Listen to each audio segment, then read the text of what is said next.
Welcome to Just an Average Fantasy Football Podcast.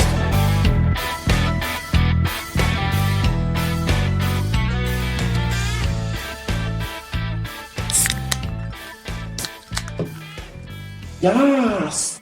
Welcome in to Just an Average Fantasy Football Podcast. I am your host, Daniel Hayes, with Matt Baker. Also the host. And you can find us at avgffpod.com. You can go there and listen to us on the website. You can go to our Podbeam and listen to us. You can go to Apple, Spotify, and just about anywhere else you can get a podcast. Still trying to work out on getting back on YouTube, but as of right now, we are not on the Podbeam. I guess ended their partnership with YouTube. I don't know what's going on there, but hopefully we'll get that reestablished at some point. But other than that, go give us a like, follow, subscribe, help us get this thing going. All right, week 11 almost in the books. We do have the Monday night game tonight, so everything we talk about tonight is predicated strictly off of without the Monday night game. Up to this point, yeah. And I do wanted to tell you, I didn't know if you were looking in your, Matt, your sleeper. Taysom Hill is technically the QB1, but we're not going to consider him a QB1, so everybody that's under him, like, so everybody Golf gets moved is up actually in one space. QB1, yeah. I got you. So I did even better with my smashes. yes. So I just wanted to make sure I told you that. Like that. Because he's not going to. Well, he cannot be the QB and the tight end one. Well, we're gonna take his points from this week and split it up over the next 6 weeks, and he'll be tight end one for the next 6 weeks. He will. Yes, absolutely. All right. So before we get this thing going, let's hit on some news.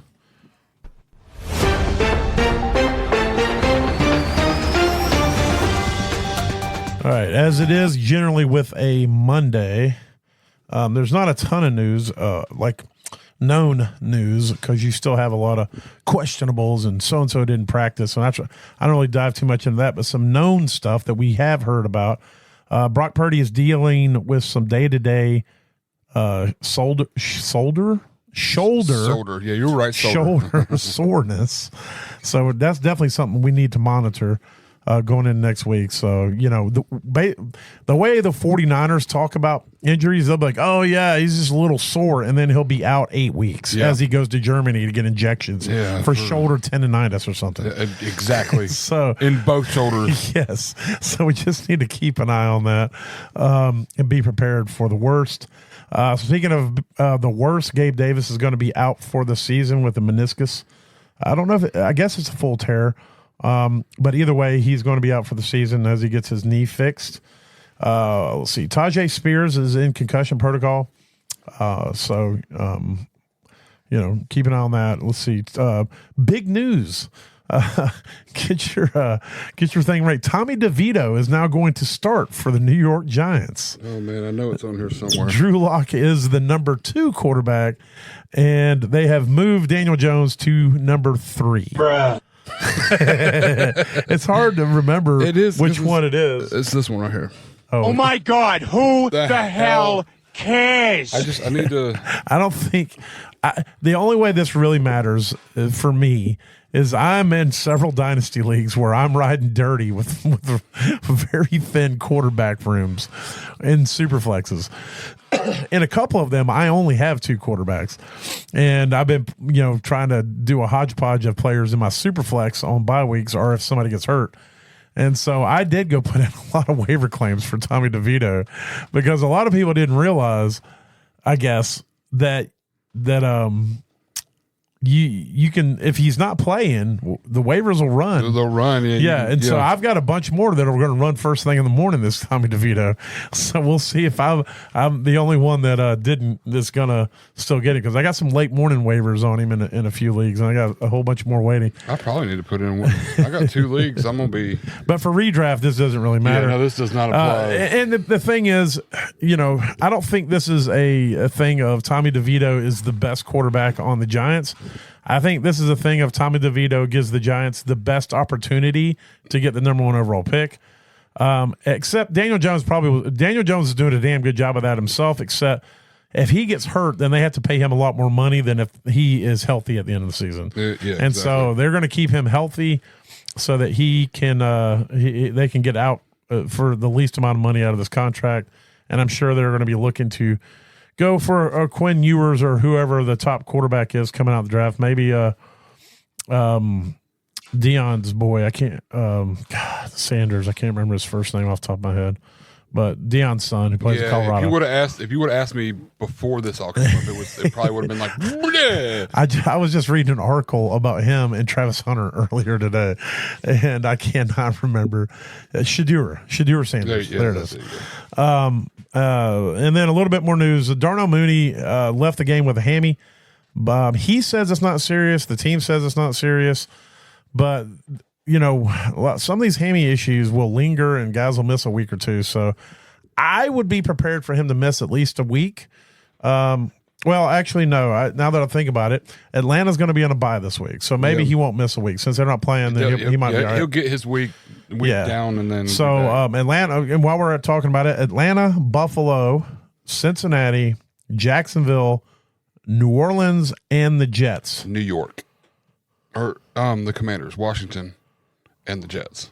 Washington's also on a bye this week? I don't think they're on a bye. New Orleans isn't. New Orleans has already had their bye, haven't they? Oh, I read it wrong. You're right. New Orleans is right. Where did I see Washington at? I was trying to figure out because last week. Where is Washington? I think Washington already had their bye. I'm part retarded. You're right. No, their bye is week 14. I looked at. I crossed over the weeks is what it was because there is no bye in week 13. Gotcha. And I was looking at 14 on the list, but yeah, you're right. My bad. No, you're good. So Atlanta, New Orleans, yes. Atlanta, Buffalo, Cincinnati, Jacksonville, New Orleans, and the Jets all on a bye. When it comes to Atlanta, Buffalo, Cincinnati, those are all going to be big fantasy hits to most of our rosters. Jacksonville, not so much. New Orleans, a little bit. And then the Jets, just a couple players. Yeah, I mean, Taysom Hill's scored enough points to get you through the bye anyway. So yeah, can I just hold back some of his points and carry him over? We need to have a league where you only use the points. I've talked about this. I want to make a rollover league, and then you just have whatever points you have. Yeah, you have a bank. Yeah, you just have add them to it. Yeah, and you can spend them. Yeah, you can spend as much as you want. Yeah, but here's the thing. So if you end the week and you got to say me and you played. Yeah, and your bank has 170 points in it. And my bank's got 140 points in it, and I look and I've lost to you by like 20. Yeah. I'll say, well, I'm going to use 30 out of my bank. You go, well, I'll use 40 out of my bank. Yeah, and then we'll just keep going until we empty our banks. So that's the reason I haven't come up with the concept yet. Because there's two leagues. This is completely off subject. There's actually 3 leagues I've been considering, but we're not going to dive into the third one because that's way too in depth to just hit on. Yeah. But there's 2 leagues I'm trying to hash out how to make them work. I want to do a rollover league where your points roll over every week. You just take enough points and maybe you save them for like a side pot or something. I don't know. And maybe you can't use them for your future, but that would, because if everybody can, I don't know how to mitigate that. But at the end of every week, if you win by 40 points, then you get to bank 39 of them. Yeah, and you keep the one, and you only get the one. Win by the 1 point. Yeah, 1 point. You bank 39. That goes in your bank. So I just don't know what to do with those points because if everybody's got a bank, then it still doesn't matter. Because I'll just use my bigger bank to make sure you don't beat me. But you could force people out of their bank, and then that makes it better for them. And then come playoffs, it's like I don't know. I would match every bit up to their bank if I got more bank than them. If I don't, then I just take the L and hold my bank. Right. And then you could just but at that point, you didn't force them to spend their bank because you didn't spend your bank. But you can't if there's no point in winning by using your entire bank. Right. Then you just roll your bank over to the next week. It still doesn't make sense. Eventually, you could potentially win it out or whatever. Yeah. Or everyone has to forfeit a percentage of their bank each week, no matter what. Now the bank's got to go somewhere else. It can't go to your week to weeks. There's got to be a different thing with the bank. I don't know how to work it out because it doesn't make sense to use it to win the following week if you both have a bank. If you both have a bank, then you'll just both spend all of your banks every week to make sure that you keep your win. Well, some people won't have banks. I mean, everybody who loses week 1 has no bank. So half the league is going to have 0 bank going into week 2. Yeah, that's and then true. you look into week 2, and if they still continue to lose, there's still no bank. You can still beat out on it. And if one of these people who have no bank have a big week out of nowhere than the person who has been winning. Can you imagine that you finally, you're 0-4. Yeah. You finally get a big win. You have a huge against week. somebody who's got a fat bank. You beat them by 60, and they come in and take 61 out of their points, bank to take their win back. And you from have no bank because you haven't won yet. God, I don't. And then you'd be 0-5. Yeah. my other league that I'm trying to figure out is a mulligan league, where if you have, like, I had 2 guys on my bench this week. I have 3 people on my bench in a league that have outscored my entire starting lineup. Yeah. In a broken tight end premium league, I've got Taysom Hill, I got Zach Ertz, and there's one more tight end that went Hamburglar that's on my bench. I can't remember who, but there's 3 of them on my bench, and my entire lineups put up like 114.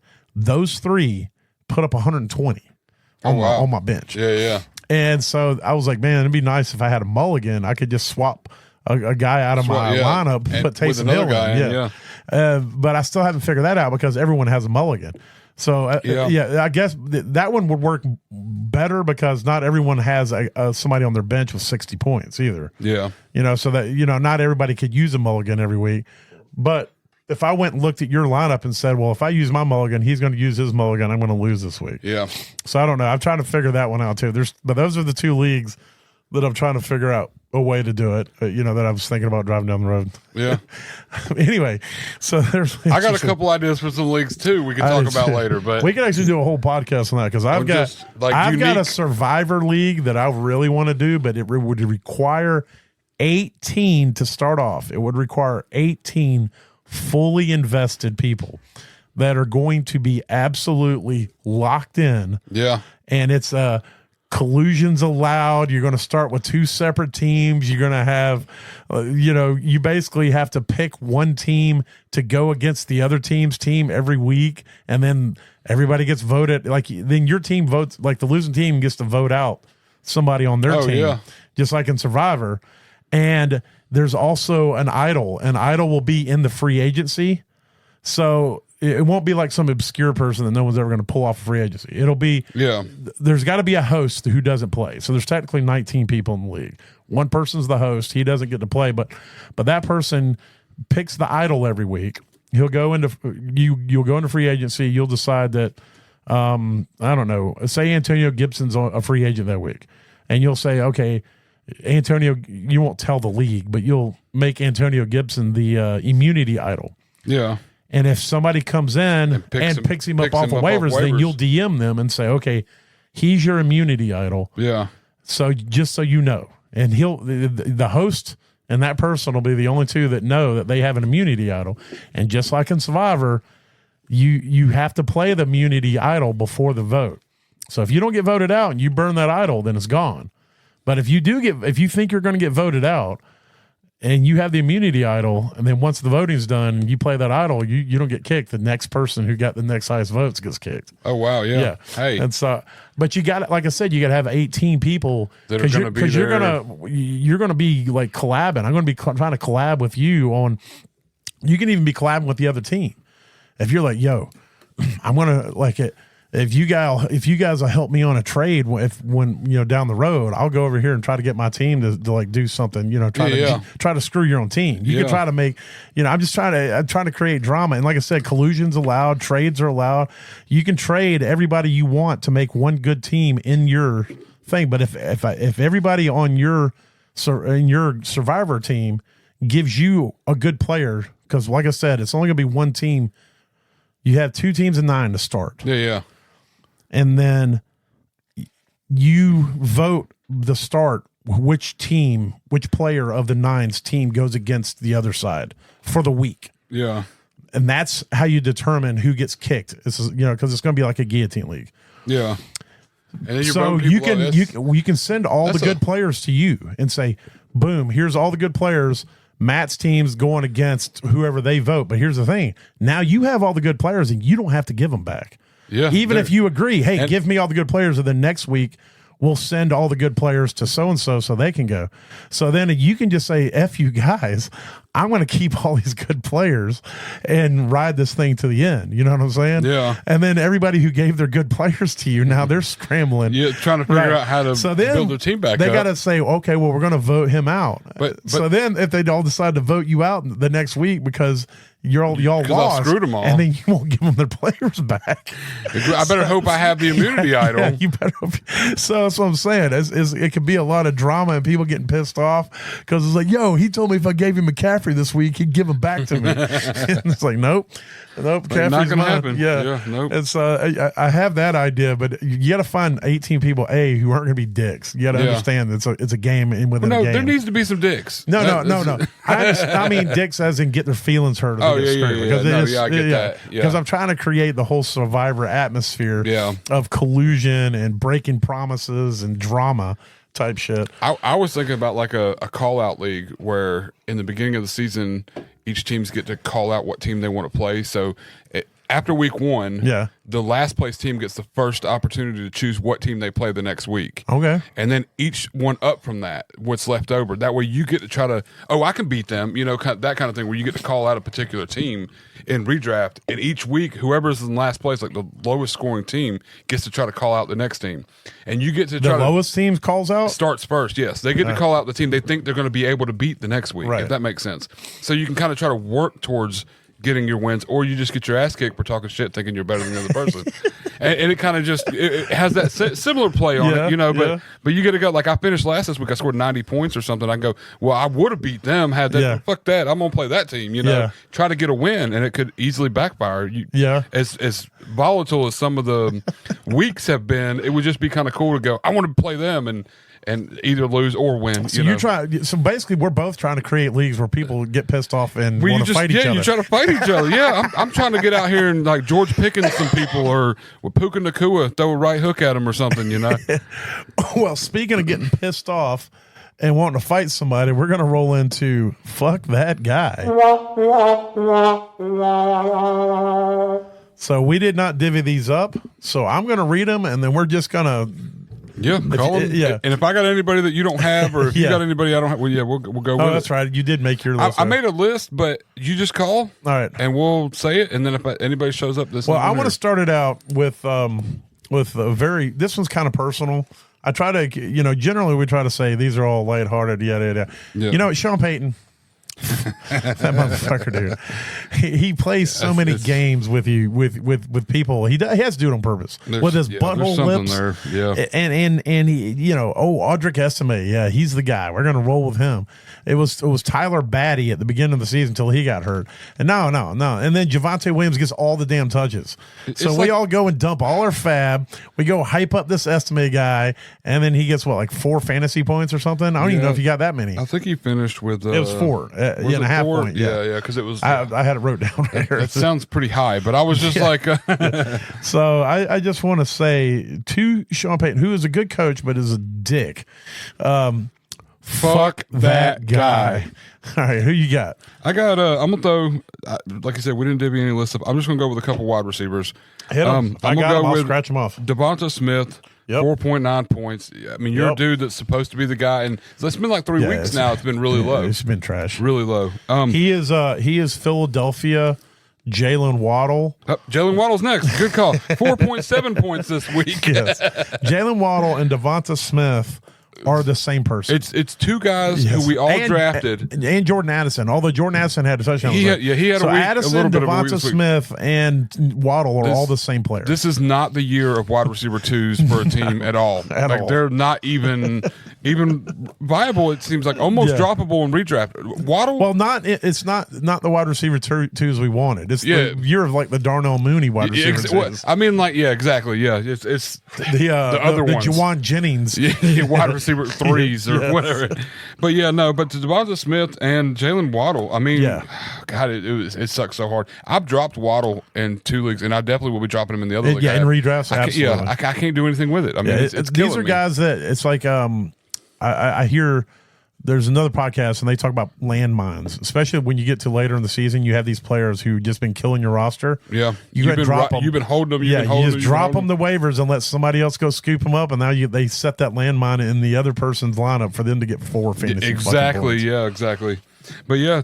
And who's your third one? My third one is Garrett Wilson, who is 3.8 points. Supposed to be wide receiver 1, but this last week it was. No, it's since Devontae's been there. Yeah, 30% of all the targets go to Devontae Adams, whether he's going to catch them or not. He's getting thrown to him. So, but this week was horrible. Wilson or Rodgers didn't have a terrible week, and Wilson wasn't part of it. But the Jets are absolute atrocious. They are. They're really bad.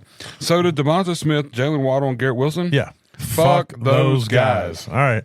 Well, I'm going to hit on 3 quarterbacks. I got Kirk Cousins, 4.9 points. We expected, I guess you're not doing bad in Atlanta. I want to paint this picture. Y'all, there are times where this offense is clicking and it looks great. And then there are times this offense is doo-doo. Yes. And you know what? I'm not even going to hit the other 2 quarterbacks because I'm just going to roll through these Falcons real quick. You got Kirk Cousins at 4.9. You got Bijan at 8.3. And it hurts because I have tons of Bijan shares, and he's been great for the vast majority of the season, but he was not great this week. And then Drake London, 7.6 points. And a lot of that has to do with the fact that, Denver also has a really good defense. Yeah. And they were beating the dog shit out of them. Yeah, they were definitely. Yeah, so that also goes back to Sean Payton. So and one more Falcon, I think. Oh, is there? Yeah, Kyle Pitts, 1.4 points. Oh, I don't even bother putting him on the list anymore. It's just he's still a household name. Yeah. I mean, there's still so many people out there riding with him, hoping that it's gonna. Not me. But yeah, just to bring it up, he's got 1.4 points this last week. So I guess to all the Falcons, because this game was really bad, brutal. Yeah, fuck those guys. So let's change it up a little bit. I got a couple running backs here. How about Aaron Jones, 3.8 points. Kareem Hunt, 6 points. He's been scoring double-digit fantasy points since they brought him in. He's been the man there. And the Bills have, the 29th defense against running backs, and Kareem Hunt didn't do – I guess maybe they were playing from behind and they had to throw the ball more, but he's still involved in the pass. I don't know why. I didn't watch the game. I wanted to. I was so busy freaking Sunday. It was insane, but Kareem Hunt got you 6 points. Yes. If you had him, you were upset. Yep. Aaron Jones got you 3.8 points. If you had him, you were crying rivers. Yes. Yeah, and he looks hurt. He did look slow. He looked good last week, but this week he did look slow. Yeah. But I mean, to Aaron Jones and to Kareem Hunt. Yeah. Fuck those guys.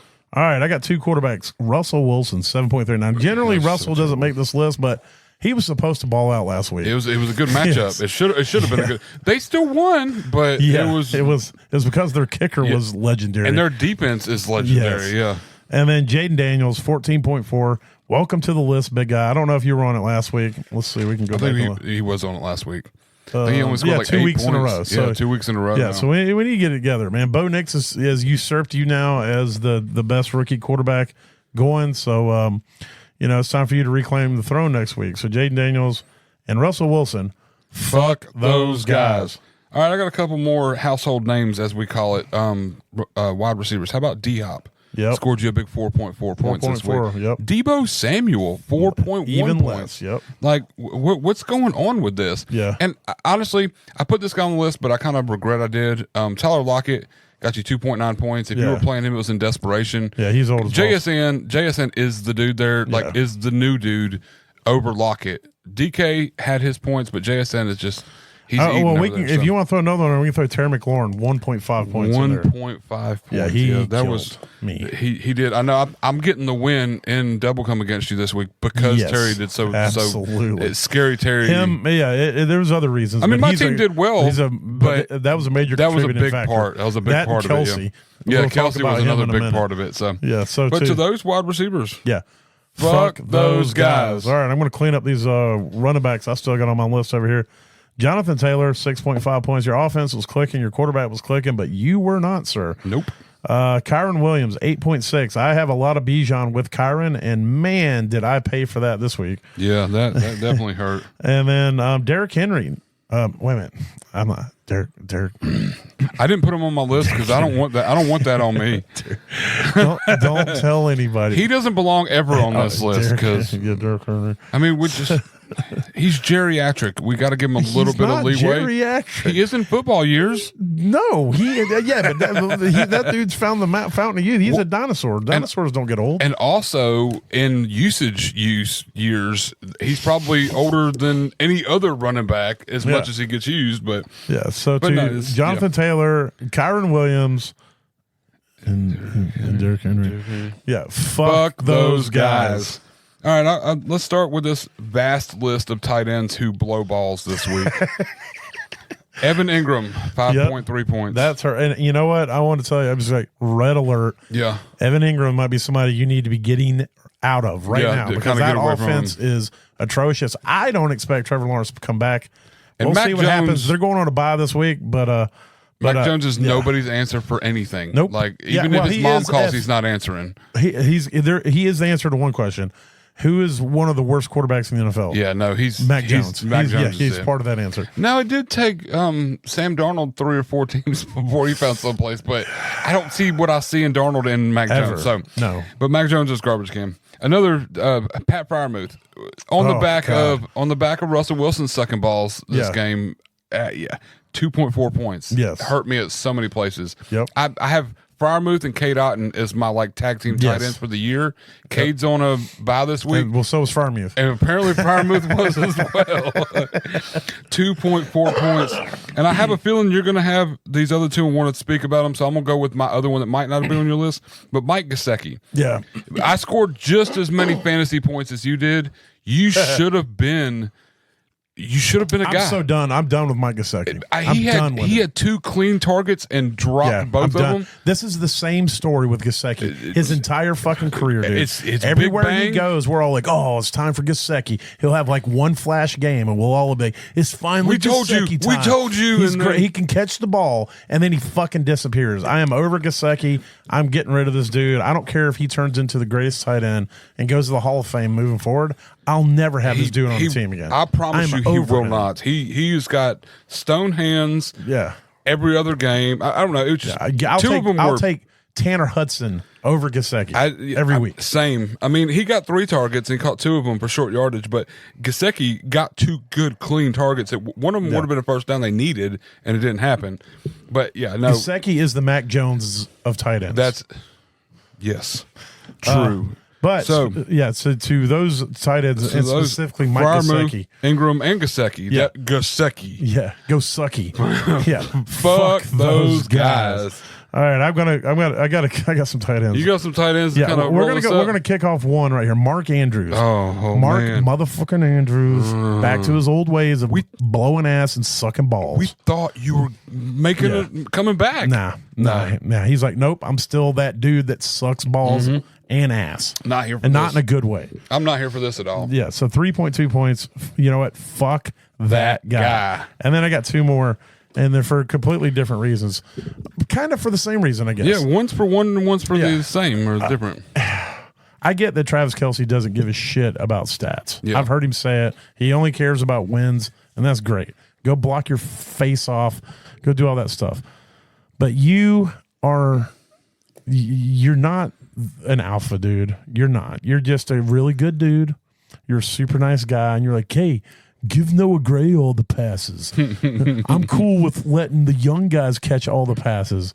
Yeah, it's like, no, dude. The good ones demand targets. Yes. The good ones step up and they go, give me the ball. I want to be the dude. I'm tired of doing all this blocking. Pat, throw the ball to me. But not Kelce. He's over there hooping and hollering and having a good old time when Noah motherfucking Gray is catching 2 touchdown passes. And that's the other one, Noah Gray. I'm so tired of Noah Gray. I'm tired of seeing him catch passes on the field like once in a blue moon, and then he catches 2 touchdowns. Yeah, I'm tired of it. Don't hear anything out of him. And then all of a sudden he's like, hey, look, I'm not Gesicki. Yeah. Yeah, I'm not Gesicki, and I'm not Travis Kelsey either, because I actually catch touchdown passes, which apparently Travis Kelsey forgot how to do. That's what it looks like. And so to Travis Kelsey's 1.8 freaking fantasy points and Noah Gray's 400 billion. I don't even know how many he had, but it's way more than it's more than probably all the tight ends we listed added together. That's probably true. Yeah, to both of those guys and the Kansas City Chiefs as a whole for not throwing the ball more to Travis Kelsey all the time. Fuck those guys. And I'm glad you caught an L this week.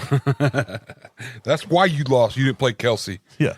So there it is. There's the top performers. See, I knew you had both of those guys on there, Kelsey and Andrews. I just sit back and I can predict what you're going to say. Fuck that guy, Some too. guy's trying to make a last minute deal with me in a I think, is this a dynasty? No, this is in a redraft. He wants to give me Ramondre Stevenson and a Dunze for David Montgomery and Jordan Addison. I wouldn't give you Why? I wouldn't give you David Montgomery for those two. So I wouldn't. Matter of fact, I wouldn't give you Jordan Addison for those two. So what, he thinks that Adunze has a halfway decent week, and all of a sudden he's worth $1 bajillion? Yeah. Yeah. Hey, does he not know who the quarterback Adunze has thrown to him? I don't know who it is. But Adunze put up 12 points. He had 10 targets. Yeah, that's the 12 points. That's how many points combined he's had all season. That's what. Well, he's had 2 good weeks, but but in general, yes. And Ramondre Stevenson finally has a good game, and all of a sudden he's going to try to feed him. Yeah, no, David Montgomery's had every game's a good game. Oh yeah, no, I know. He's the running back 1A or 1B, excuse me. Yeah. For that team, and they are the best running back duo, and I don't care. I'll argue all day long. They're the best 100%. running back duo in NFL. Period. They may be the best I've ever seen. I mean, it's hard for me to remember For running backs. Yeah, just I do remember. kinda. There was the Panthers had a running back duo with Jonathan Stewart and oh my god, I'm blanking on the other one. But they had Thunder and Lightning for a while, but I don't think they were anything like these two. Yeah, not as consistent as these two have been. This year has been insane. Like the Lions are so good. There's like not even like and they 2 don't receivers. Give a fuck. They don't. They're running all their guys out there. They're 30 points, 40 points up. 40, oh, it's every game that they do this, man. They're like, it's fun to watch them. Like, we're going to embarrass everybody until they can stop us. I want them just to win the Super Bowl right now. Yeah, like I think he's like, you know what, the Giants have been, the Lions have been the laughing stock of the NFL for years, and we are now going to make everybody we beat the laughing stock of that week for the rest of all of time. Yes, it's so funny. I heard that there's been 52 points or more scored twice this season, and both times it's by the Lions. And it's funny, they could have stopped at 40, but they just kept going because they wanted to. Oh, yeah, which is great. It's great because, speaking of that, Jared Goff is the quarterback 1 on the week. Oh, nice. 412 yards, 4 passing touchdowns, completing over 80% or right at 80% of his passes. And you're thinking, well, those 4 touchdowns, that means that the running backs didn't really get involved. Nope, they did. We'll talk about them in a minute. But Mixon just ran a 45-yard touchdown, by the way. Nice. He's my captain in the thing too. Anyway, Jared Goff, QB1 on the week, absolutely smashing. Joe Burrow is on a heater right now. He completed. This can't be right. This can't be right. Joe Burrow. It's saying he completed. Yeah, no, it's not right. So, he played 100. I'm sorry. I'm looking. The snap percentages, not the completion percentage. Jared Goff did not complete 80% of his. Because I was looking at it. He completed. You got to do math. Yeah, we're not going to worry about the completion percentage. But I was looking at Joe Burrow and it was saying 100%, and I'm like, he did not. There's no way. Yeah, no. I watched the first half of that game. There is 0% chance that's true. But he did throw for 356 yards and 3 touchdowns. Yeah, all in the second half of the game, by the way, in case anybody was wondering. T. Higgins is a monster, too, but I just got to say that. If I asked you right now, just off the top of your head, where Bo Nix is in a half, well, it doesn't matter, in a 4-point touchdown league, where's Bo Nix rank for the season? QB what?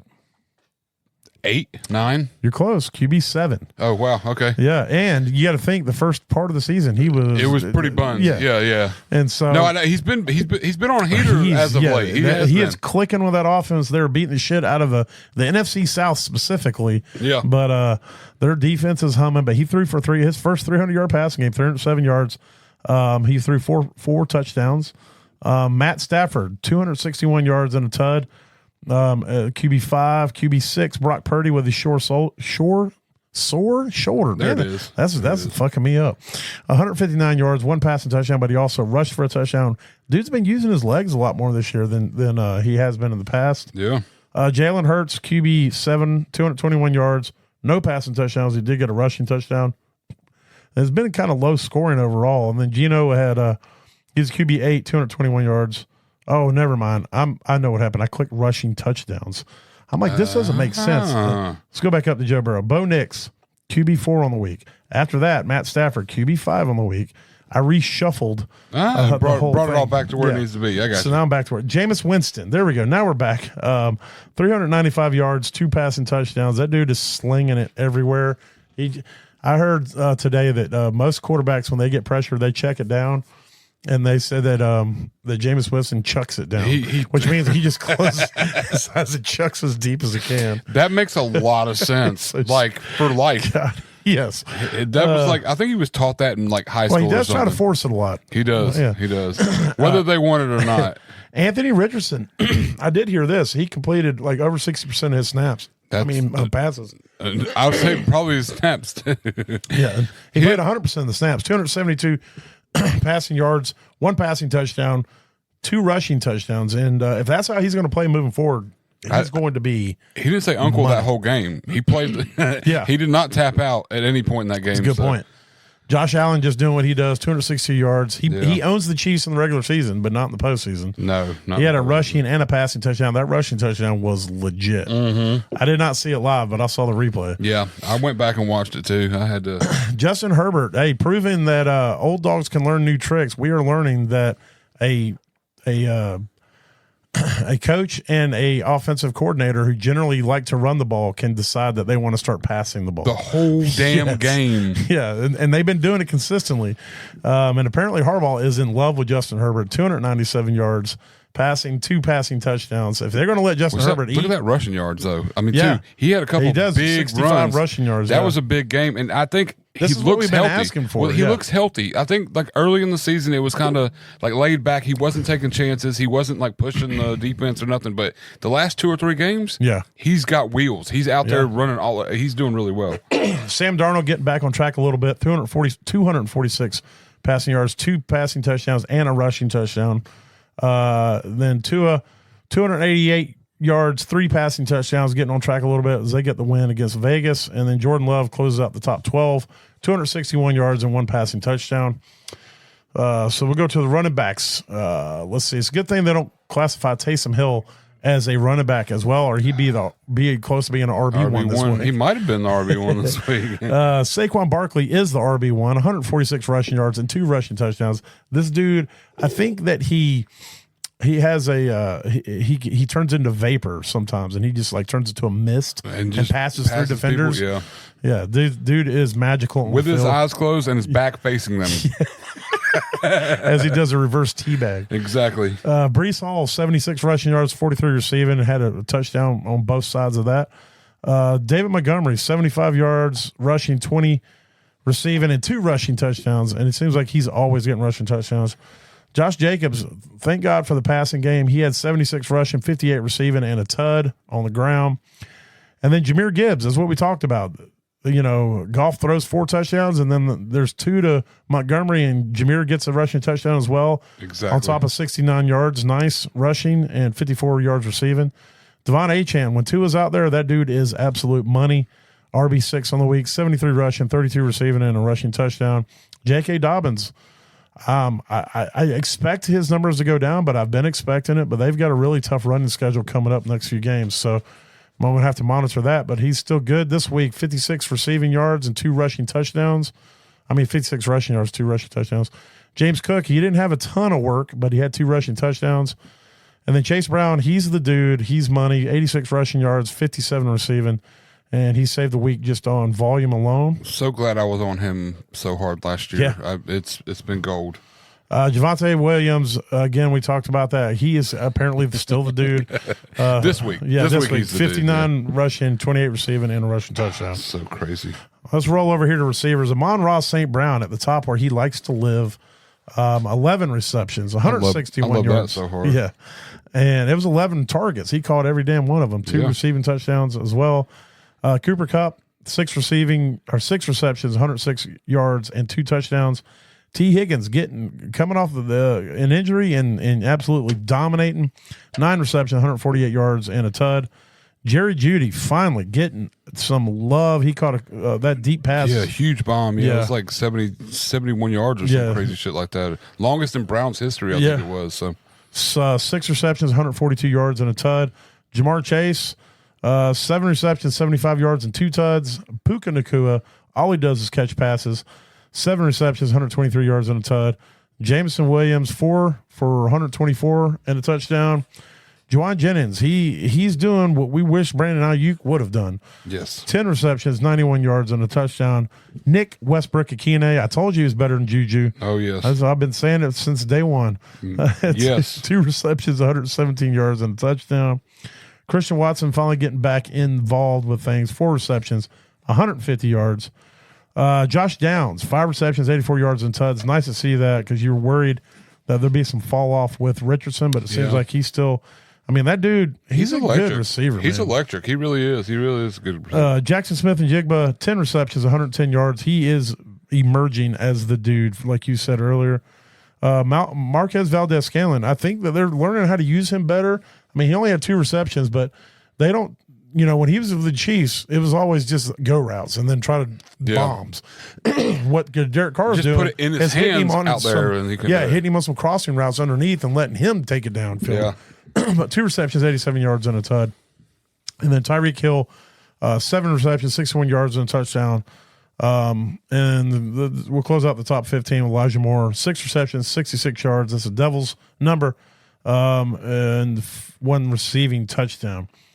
All right, we'll go to the tight ends. And finally, we'll talk about Taysom Hill, the tight end one on the week. Taysom the Man Hill. Yeah. He had 8 receptions for 50 yards, but he also had – I'm going to have to click on it to get his other stats. He had, let's see, 8 receptions for 50 yards. He also ran the ball 7 times for 138 yards and 3 more touchdowns. Fucking crazy. Yes. What's the average per carry? 22 yards? I have no idea, but it's a lot. Jonnu Smith. We've been waiting for it It was a big game. Yeah, he had a big game. He's somebody kind of in the same vein as Gesicki that we've been waiting to finally see break out and be utilized in a way that we hoped on a consistent basis. And Jonnu had 6 receptions, 101 yards, and 2 touchdowns. I feel pretty good about him moving forward. I mean, I'm not saying every week's going to be great, but I feel like he can be fairly consistent moving forward. Yeah.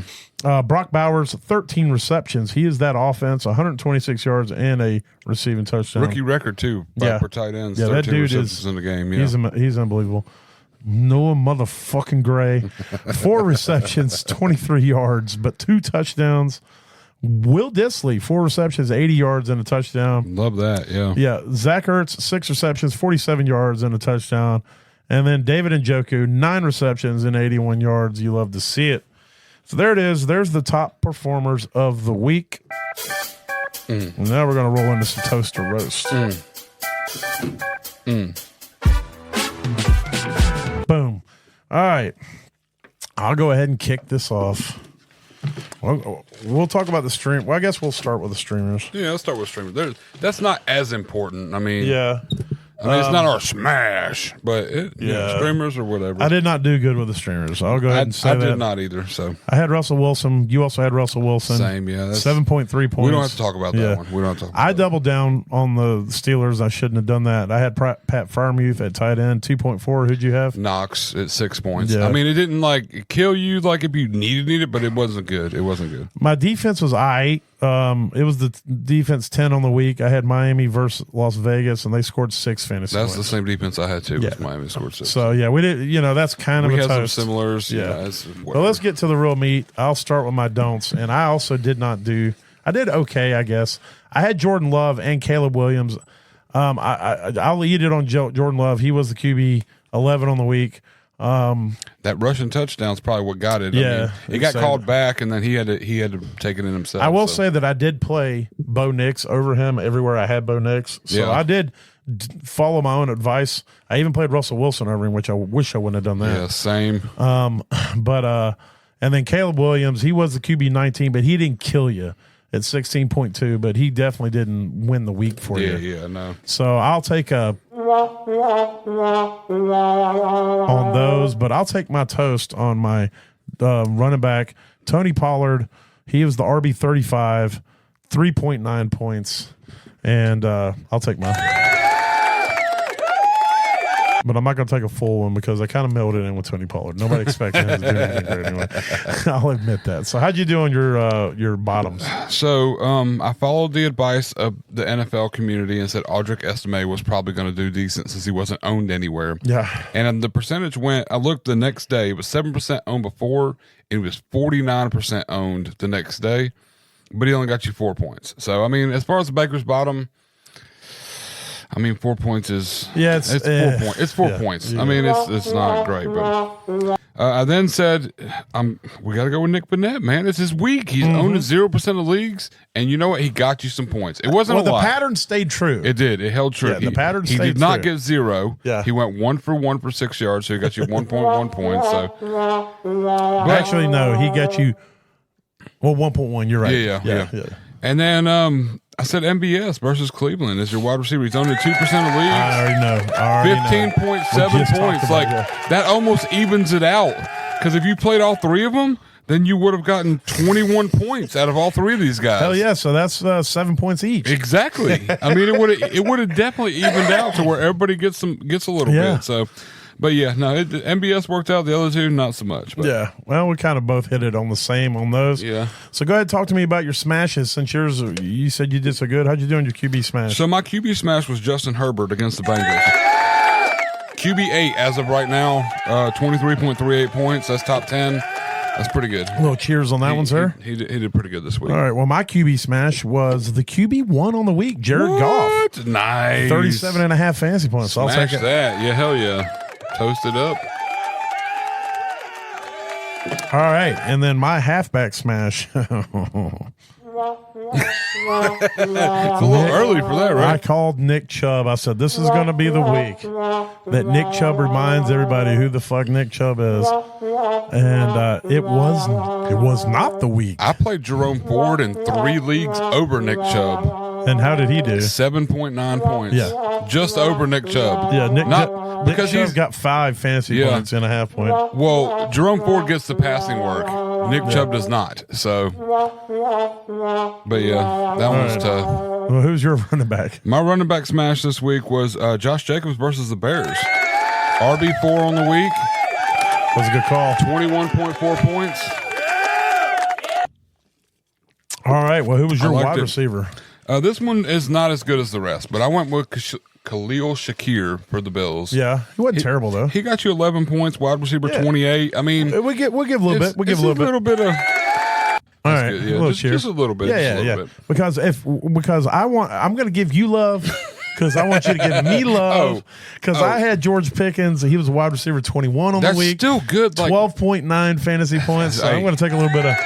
You could if George Pickens gets you 3 points, I'm still going to toast because he's so electric to watch, man. There was 2 times when he didn't.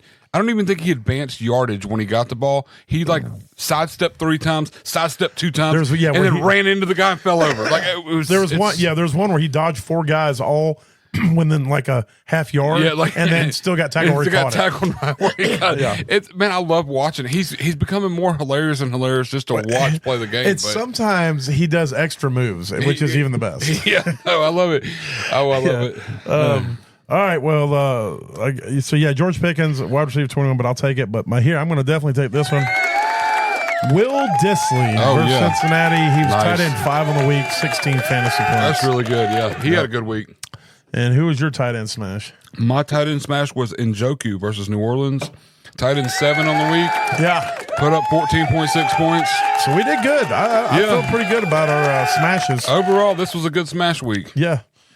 Yeah, All I right. like it. Well, from there, let's roll into waivers. All right. So, again, with the running backs, there's not a ton because, knock on wood, there's not any major injuries. So there's no handcuffs to go snatch everybody, go get so-and-so because so-and-so got hurt. Yeah. Jalen Warren is still only owned in 46% of leagues, and he is definitely getting more usage. I want to say he got around 8 or 9 fantasy points and a half point. So on a full point, he even did better. Yeah, he is starting to be utilized a lot more. And I think he could be somebody who could be pretty solid flex play moving forward. So you need to go check and see if he's out there. And then you just need to kind of focus. The only other one is Roshan Johnson's in 13% of leagues. I wouldn't go crazy to get him, but if you're looking for a little bit of running back depth, I throw a thing out there. But then, like I said, the only really other running backs you need to go grab are the handcuffs. You need to go get the Braylon Allens and the Trey Bensons, the Blake Corums. Kenneth Gainwell's. Kenneth Gainwell is definitely a good cuff. The only thing that scares me is they really like Shipley. Yeah. And Shipley's bigger. So I worry that The goal line if stuff and Saquon everything. goes down, then I think – now, don't get me wrong. I think that Gainwell's going to definitely get more usage. Yeah. And he is a pretty electric dude. But I don't think he's on the same level as these cuffs because I think Shipley will come in and get a lot of the first 2 down works, the bigger stuff. Yeah. I mean, he had 4 this last week for 43 yards. He was kind of cutting up a little bit. So I've always been a Gainwell looking guy. He just never got the usage that I wanted. He had his chance last year when he was supposed to be the starter, and then he got hurt, and then Swift came in and took the job. Yeah. But yeah, he's somebody too. If he's out there and you're looking to cuff, especially if you got Barkley, you need to grab one of those guys or You both. need to hold those guys. somebody just in case. Yeah. So this is kind of where you just if you got a couple spots on your bench, or at least one, go grab your cuff or go grab someone else's handcuff. If it's out there. Yeah. So, any other running backs besides Gainwell? The only other one is Amir Abdullah. And this is based sheerly on the fact that Madison left the game injured, Rashad White left the game injured, and Amir Abdullah is their pass catcher back, over both of them most of the time, crazy enough. And he got a touchdown last week. So, I mean, I don't know. Everything with Madison sounds like he's not going to play this next week. Right. Where White might play. But we've seen White, and Amir Abdullah is probably better. So if you want to take a shot, it's definitely a cup shot. You can. We got a lot of teams. I mean, everybody's missing Bijan, James Cook, Chase, Facts. Etienne, there's a lot of these big Breece Hall. There's a lot of backs out this week. So, I mean, I wouldn't feel bad, especially if because you're looking one at of it right them now. Like you said, Bijan's going to be out. James Cook's going to be out this week. Chase Brown's going to be out this week. Etienne and Bigsby, depending on if you play them. Yep. Alvin Kamara's going to be out this week, and Breece Hall's going to be out That's this a week. lot of first-round big picks. So, I mean, if you got to go grab Amir Abdullah. I'm mixing his 2 names up. Trust me, I know. Yeah, I'm over here trying to say shoulder soreness. But and I think if especially if neither one of them play, I mean, they got that rookie. What's his name? Dylan Laub, but Laub he or keeps whatever. getting healthy scratched. Yeah, so I don't know. But I mean, if both these guys are Oh, out, speaking of that, I do want to mention there's a shot. Brooks. Jonathan Brooks. Jonathan comes Brooks back for next week. Well, they say he's going. I don't know what kind of usage he's going to get, so I definitely wouldn't play him. Yeah, no. Unless again you're super desperate, but he's somebody you need to be looking at as well. It's a bad week for running backs. Yeah. It really is a big week for running backs. So all right, wide receivers. I'm going to mention him, but you have to know he's going to be on a bye. But if he's out there, you need to grab him, especially if you're looking for future flex plays. But MVS needs to be rostered. Yeah, that's true. He only got 2 passes last week, but he's really the only until Olave comes back, which should be after the bye. Right. MVS is really the only explosive player they have, but I think he's still going to be used pretty good. I mean, when it comes to the receiving game, obviously they got Taysom Hill. Yeah. But MVS is really the only downfield type threat they have until Olave gets back. So he's just somebody you might want to snatch. I don't think a lot of people are going to be looking at him because it's on a bye week. So if you can afford to not have to have anybody, but if you're looking for plays this week, Elijah Moore, Vele, Vele definitely. with Denver. Vele's still only owned in 6% of leagues, and his snap percentage is going up. His target's going up. He is becoming a favorite target. And we kind of said it early in the season too. That offense is growing. That offense is starting to expand and grow and become a formidable offense in the league. And so you need to get pieces of it now before they blow up real fast. Yeah, exactly. And then Elijah Moore, since Jameis has come in at quarterback, Elijah Moore is averaging 10 targets a game. Oh, wow. Yeah. He's had like 12, 9, and 11 or something crazy. Yeah. Or 12, 9, and 8 or something since James Winston's come in. So Elijah Moore is getting fed. That whole offense is getting fed. They have virtually no run game. And so I think in 3 games that James has been in there, he's averaging, for if you played a whole season, averaging over 700 and like almost 740 pass attempts. And so Elijah Moore is averaging right now 170 targets on a 17-game pace. That's good. It's him and Judy are both averaging 170 targets. And without Cooper there, they got it. I mean, we knew one of them was, or both were going to have to step up without Cooper. And so there's just somebody you need to grab. And he's, like I said, it's 19% of leagues. And then Adam Thielen.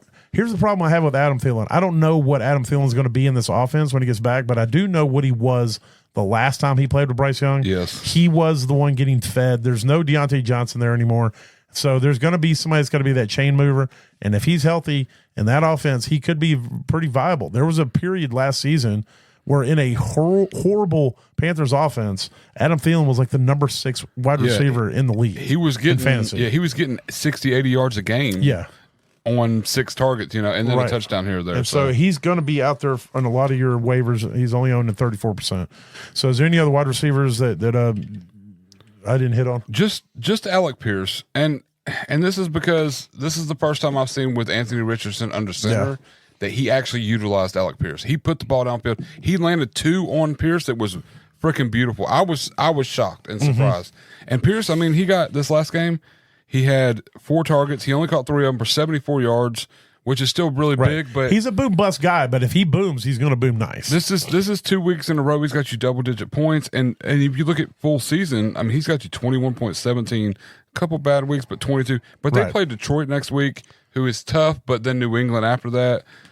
Yeah, Detroit's tough. I don't know if I'd play him against Detroit unless I was desperate, but I would definitely be looking to play him in the future. Their could schedule coming up potentially even after New England's pretty tough, though. Yeah, well. but they could also, if they start scheming against, if Pittman plays and they scheme against Downs, I mean, Pierce could be the one that gets open. You know, he's definitely worth rostering if you got a spot. I would probably go after these other guys before. Just based off definitely. Of volume. This is just deep. You know, I'm just trying to. We got a lot going on this week with missed target or missed, people. So I'm trying to just make sure I don't miss anybody that could potentially turn out. I understand that. All right. Well, from there, let's hit on our streamers of the week. I'll go ahead and kick it off. My quarterback streamer of the week is Bo Nix. This is probably the last week you can get him as a streamer. And so I imagine he's probably out there in a few of your waiver wires. But Bo Nix at Las Vegas, I think that, like I said, I think this offense is rolling. This is a rivalry game, interdivision, and they're trying to get up there. They just saw the Chiefs take an L, but they just saw the Chargers win. So this division is pretty. At the top 3, it's pretty competitive, and they're going to have to keep fighting. And this is where they're going to need to go out there and get a dub. Yeah. So Bo Nix versus the Raiders is my streamer. My streamer this week is another rookie, Drake May, playing against Miami. I think Miami has a tough time kind of containing that rushing quarterback, and we've seen Drake May kind of run all over a lot of these other teams. He's not exactly chiseled out of stone, but he's getting shit figured out. Yeah, and I think he's doing pretty well. At least I for like fantasy Drake May, too. Yeah, Drake May, Bo Nix, those are two quarterbacks I really like in this. Obviously, Jaden Daniels. I mean, I like Caleb too. I think Caleb's just in a bad coaching situation. I hope they actually get good coaching for him next year and to see what he could actually do. Kind of work with a things good out scheme, a little bit. And good play calling. But I think Drake May's going to finish as top 10 quarterback this next week. So okay, I love it. All right, well, who is your tight end streamer of the week? Theo Johnson for Tampa Bay. Okay. Versus Tampa Bay for the Giants. I mean, you got Tommy DeVito coming in, and we all know that not even a rookie, just any quarterback dump-offs are going to be king. Yeah. We saw when he came in last year what he did. I think he's been stepping up these last few weeks. He's he's solidified his role as their receiving tight end. Yes. And I think that Tommy DeVito is going to make him relevant. It's going to be a big fantasy week for him. All right. Well, my tight end streamer of the week is Jadavian Sanders with the Panthers versus Kansas City at home. Kansas City is a very tough defense. It's hard to run against them. They're tough against wide receivers, but they are not tough against tight ends. That is their one weakness. And I think that's one way the Panthers can try to exploit them. I do not expect them to go out there and stay with Kansas City or anything crazy like that. But I do think this is a way for them to design a game plan to keep some confidence in Bryce, at least at the beginning of the game, and try to get Sanders the ball. And maybe if they can get Sanders the ball enough at the beginning of the game, they'll make that defense shift what they're doing, and maybe it'll open some other stuff up. But either way, I think it's not going to take a lot. I think 4 or 5 catches from Sanders, and you'll be pretty happy. I'm not expecting like a tight end 1 performance out there. I think you'll have an okay week, but I think this is if you're looking for somebody to pull off the waivers, this is somebody I'll be trying to get my hands on. Hell yeah. And then my defense streamer of the week is Houston versus Tennessee. It's always good to play a defense against Will Levis. Yeah, that's true. And so that is my philosophy on that. My defense is Tampa versus the Giants, and it's always good to play against a defense against a quarterback that doesn't have to start and shouldn't start. Right. So whether they're a rookie or they're just whatever, Yeah, there's a method. Tommy DeVito. Sometimes there's a method to our madness. Yeah, you just kind of got to. I go. Who's playing against a shitty person who shouldn't play football? Yes. Who should own a salami shop? I go. What defense is playing a quarterback who likes to give the ball to the defense and is not very smart? Oh, so it's either playing Cleveland. Yeah, that was the other one I looked at. The problem is that Jameis will throw for 412 yards and he'll throw 4 picks, but he didn't throw any picks last game, which means maybe the next game is a Jameis pick. Well, maybe he did get his eyes fixed. Well, there it is. There's the look back on Week 11 and the waivers and our streamers of the week as we get ready to go out here and watch some Monday Night Football. So, for everybody who needs some Monday night scoring to win, I hope you get it as long as you're not playing me. True that. And for those of you who are playing me and need Monday night scoring, I hope your player craps his pants and can't play. I've already beat you in the league I'm playing against you, so we're okay at this moment. But Texas is first and goal. This was not a good fantasy week for me. On the Dallas one. Oh wait, they just scored a touchdown. Who did? Dallas did? Joe Mixon just scored a second touchdown. Nice. That's good for me. I'm super pumped about that. I don't think I'm playing Joe Mixon anywhere, but I know I got Joe Mixon. I have Mixon many places. Yeah. I think in the league that I've got Joe Mixon, I've already beat the shit out of my opponent. So this is literally just piling on at this point. I am the Detroit Lions in that league. Look, when you've got Joe Mixon, Christian McCaffrey, Kyron Williams, it's like you're feeling pretty good about. I also have like Tracy and I have all the running backs. I have Lamar Jackson, Joe Mixon, and Saquon Barkley in the Premier League. I also have Barkley in that league. No, maybe not. I can't remember. Barkley got me 33 points this week. Yes, and then Ladd McConkey put up 18. It's the Ladd McConkey, and I got JSN freaking scoring points. This league is probably my best redraft team I've ever held on to. I got 3 losses, but I don't think I deserved them, but I got them. It was like a 8-point Barkley week last week, so whatever. Either way. All right. Well, there it is. If anything we say or do helps you get to that average place in your league, that means we did our job, because if you finish average, you didn't finish last. So I hope you guys did have a good week out there, and we'll be back with you hopefully tomorrow. Yep. I should make it work. Unless something pops up. But it might be a little late again, but I'll make myself available. So, talk to you later. Talk to you next time we talk to you. Yeah, later. Holla.